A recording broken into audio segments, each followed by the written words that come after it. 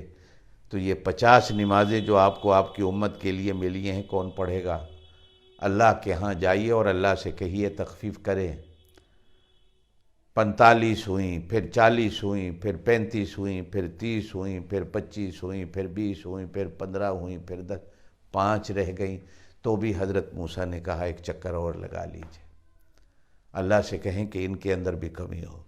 تو ارشاد فرمایا کیا مجھے اللہ کے دربار میں جانے سے شرم آتی ہے کہ کہیں اتنا بڑا انعام جو اللہ نے میری امت کے لیے دیا ہے یہ کہیں واپس نہ ہو جائے۔ وہیں سے آواز آئی کہ رہیں گی 5 لیکن ہم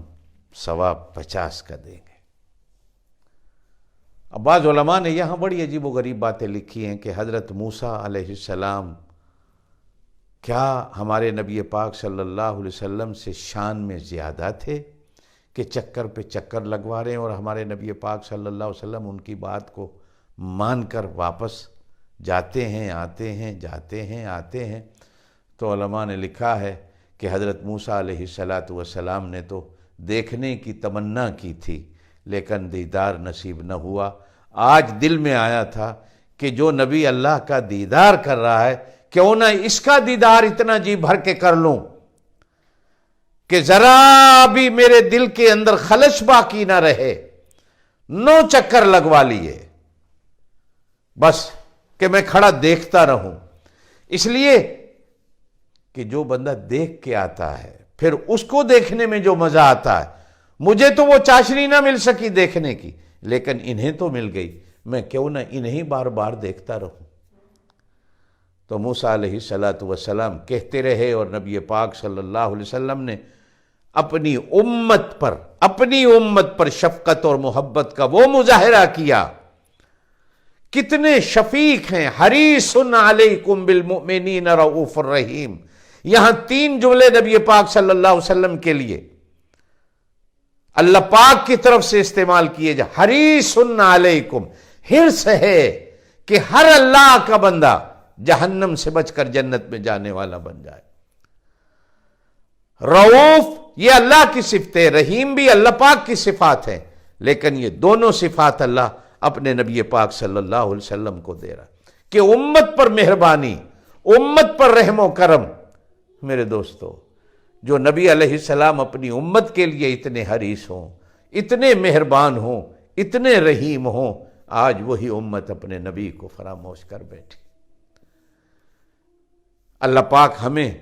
یہ حرص دے دے کہ ہم ہر مسلمان کے لیے حرص کرنے والے بن جائیں کہ میرا گھر والے، میرے رشتہ دار، میرے عزیز و اقارب، میرے پڑوسی، میرے محلے والے، میرے شہر والے، میرے ملک والے اور دنیا میں کہیں بھی کلمہ پڑھنے والا بستا ہے، وہ سارے کے سارے جنت میں جانے والے بن جائیں، اور میں ہر ایک کے ساتھ اپنی مہربانیوں کا مظاہرہ کروں اور صفت رحیمی اللہ میرے اندر پیدا کر دے۔ میرے دوستو، یہ نبی پاک صلی اللہ علیہ وسلم سے محبت اور نبی پاک صلی اللہ علیہ وسلم سے عشق کی ایک نمونہ اور ایک راہ ہے کہ ہم بھی نبی پاک صلی اللہ علیہ وسلم کے نقش قدم، چونکہ قرآن کہتا ہے کہ اسوہ بہترین ہمارے لیے نبی پاک صلی اللہ علیہ وسلم کی ذات اقدس۔ نبی پاک صلی اللہ علیہ وسلم اپنی امت کے لیے حضرت موسیٰ کے کہنے پر کہ میری امت پر اتنا بڑا بوجھ کم ہو جائے، کم ہو جائے، کم ہو جائے، آخر 5 رہ گئی۔ ثواب آج بھی 50 کا کھڑا ہے، اور اس سے بھی زیادہ اللہ دیتا ہے۔ نماز پڑھیے، آپ صلی اللہ علیہ وسلم نے فرمایا الصلاۃ معراج المومن، نماز مومن کی معراج ہے۔ اللہ پاک آپ کو مجھے عمل کی توفیق دے، باقی زندگی رہی تو کل۔ سبحان ربک رب العزت عما یصفون وسلام علی المرسلین والحمد للہ رب العالمین۔